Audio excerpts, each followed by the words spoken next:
Closure of a Louisville area daycare brings a spotlight to the childcare shortage in Kentucky.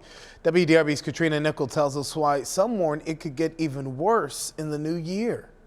Monday night, families of this daycare here in Linden got notice that Friday would be its last day, meaning nearly 50 students and their parents now have to find new childcare right around the holidays. I went and started driving around to all the childcare centers that are in this area. Tuesday morning, Mary Catherine Corlett wasted no time. I put my checkbook in my back pocket and went out the door. Looking to get her son into a new daycare by next week. One center told me that they had a two-year waiting list. Corlett's son attends St. Matthew's Area Ministries Child Development Center.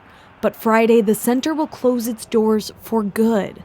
Corlett says families were notified through the school's app late Monday. In a statement sent to WDRB, their executive director said the decision was based on staffing shortages and challenges to maintain a consistent schedule for families. I recognize that this was ultimately probably the best solution that they could have come up with. The problem is how it was communicated.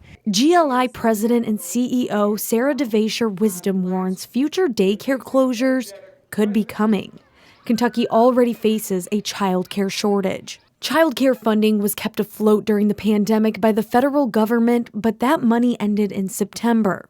It was used to help pay employees and to avoid raising tuition. And while Kentucky has invested another $50 million since then, that too will expire at the end of the month. Without additional funding allocated in the next session, the loss of those federal dollars will mean the potential closure of many child care centers. Corlett says she's lucky to have help and afford to put her son in child care when she finds a spot, but now she's gearing up to explain to her toddler why he won't be going back here after Christmas. How do I tell him that when he says bye-bye, that's bye?